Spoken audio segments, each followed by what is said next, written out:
जय हिंद दोस्तों, आप सभी का स्वागत है आपके अपने सैनिक वेलफेयर यूट्यूब चैनल में।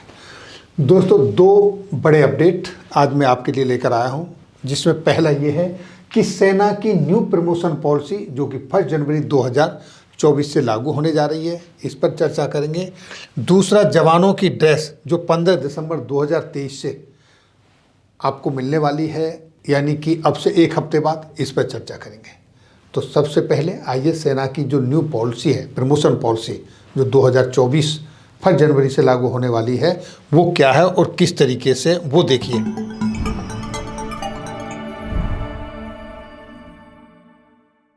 तो देखिए, जैसा कि आप स्क्रीन पर देख रहे हैं, 1 जनवरी से सेना में अधिकारियों के लिए नई प्रमोशन पॉलिसी, जाने इसके बारे में।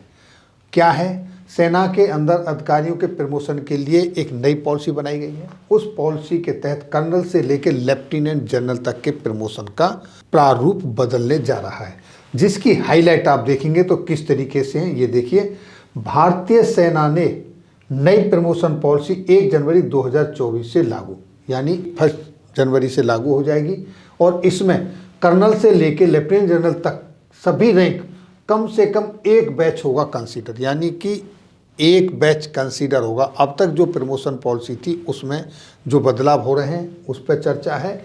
अब नई पॉलिसी में 3 साल का हिसाब देखा जाएगा, कितने लोग हो रहे हैं रिटायर, यानी कि नई जो पॉलिसी आने वाली है उसमें ये देखा जाएगा कि आगे आने वाले 3 साल में कितने लोग रिटायर्ड हो रहे हैं, कितने लोग प्रीमेच्योर जा रहे हैं। उनके हिसाब से आगे वाले लोगों का सिलेक्शन होना है। यहाँ आप देखिए, नई पॉलिसी के मुताबिक जो वैकेंसियां हैं वो 3 साल के रोलिंग मॉडल के हिसाब से निकाली जाएंगी।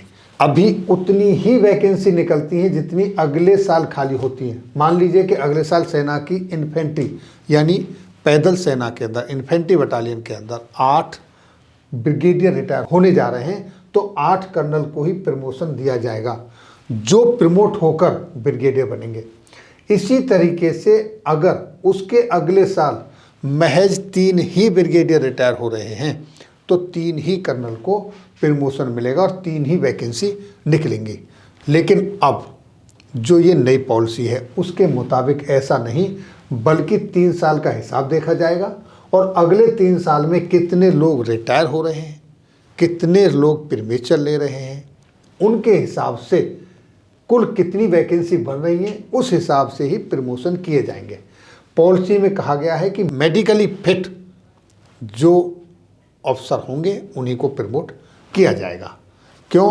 क्योंकि कर्नल और ब्रिगेडियर को फिजिकली एक्टिव रहना पड़ता है कमांड कंट्रोल के लिए, इसलिए उन्हीं को लिया जाएगा।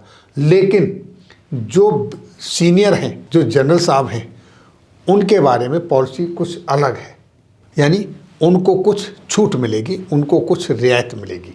इस तरीके से थोड़ी छूटी। बैटल कैजुअलिटी, युद्ध में जख्मी हुए अधिकारी को भी कमांड के लिए कमीशन कंसीडर किया जाएगा। अभी आपने 1 जनवरी से होने वाली प्रमोशन पॉलिसी के बारे में जाना। अब देखिए, ये 20 नवंबर का लेटर है, जिसमें continuation of supply of new improved combat uniform fabric through CHD, यानी कि जो CHD के थ्रू आपको, जैसा कि आप जानते हैं, कम्बैट नई ड्रेस सेना के अंदर जो लागू है, जो CHD के थ्रू आपको मिलेगी, उसके संदर्भ में कुछ कहा गया है। और कहा यह गया है कि जो आपकी नई कम्बैट ड्रेस है उसमें अगर आपको एडिशनल सेट चाहिए यूनिफॉर्म का, जो इम्प्रूव्ड कम्बैट यूनिफॉर्म है, तो वो आपको CHD के थ्रू मिलेगी। और वो CHD में मिड, यानी दिसंबर 2023, 15 दिसंबर 2023 से अवेलेबल हो जाएगी CHD के अंदर। और उसका रेट क्या होगा, किस तरीके से होगा, वो आपके सामने दिया है यहाँ पर। जो अरविंद की कंपनी है, अरविंद कंपनी के कपड़े की यूनिफॉर्म बनेगी, जिसका इंडेक्स है 45956। वो यूनिफॉर्म आपको, जिसका बेसिक प्राइस 1617 रुपये है, लेकिन रिटेल प्राइस URC के अंदर आपको मिलती है 1819 रुपये 55 पैसे की। दूसरा, जो आपका फैब्रिक्स है नाहर का, वो जिसका इंडेक्स 45,957 है, वो भी 1677 रुपये की मिलती है, और वो भी URC में आपको 1819 रुपये 55 पैसे की मिलती है। तो यहाँ जो URC आपसे प्रॉफिट लेती है, इसके लिए कहा गया है कि no profit will be charge by the URC, यानी यूआरसी से कोई प्रॉफिट आपकी यूनिफॉर्म के ऊपर नहीं ली जाएगी। जितने पैसे की यूनिफॉर्म है वो उतने ही पैसे की आपको मिलेगी, और वो पैसे हैं 1677 रुपये, उतने में मिलेगी। दूसरा, ये जो अब तक का 25 नवंबर तक का जो ओल्ड स्टॉक था वो ख़त्म करना, 25 नवंबर की तारीख डेडलाइन दी थी, तो वो तारीख निकल गई, ओल्ड स्टॉक का अब कोई इशू नहीं बचा। और कहा गया है कि ये जो इन्फॉर्मेशन है ये सारी जगह पर मतलब इसको डिसेमिनेट किया जाए, लोगों के साथ इन्फॉर्म शेयर की जाए कि कहीं भी सीएचडी से प्रॉफिट नहीं लिया जाएगा यूआरसी के थ्रू। और सीएचडी जितनी भी संबंधित सीएचडी डिपो हैं वो दिसंबर से अपनी डिमांड प्लेस करें और वो यूनिफॉर्म जवानों को मिड दिसंबर यानी 15 दिसंबर से अवेलेबल कराएं, और सीएचडी के उसी प्राइस पर जो उसकी कॉस्ट आती है विदाउट एनी प्रॉफिट, यानी यूआरसी के अंदर प्रॉफिट के बिना। तो अब आपकी यूनिफॉर्म जो यूआरसी से मिलेगी वो सेम उसी रेट पे मिलेगी जो सीएचडी का प्राइस है, आपसे कोई उस पर बेनिफिट नहीं लिया जाएगा। तो ये दो अपडेट थे, एक यूनिफॉर्म जो 15 दिसंबर से मिलने वाली है इस यूआरसी के थ्रू विदाउट प्रॉफिट, और दूसरी जो नई प्रमोशन पॉलिसी बनी है कर्नल से लेकर लेफ्टिनेंट जनरल तक, इन दोनों के संदर्भ में। फिर मिलेंगे आपके वेलफेयर से जुड़ी हुई किसी अन्य जानकारी के साथ अगली वीडियो में। तब तक के लिए जय हिंद, जय भारत।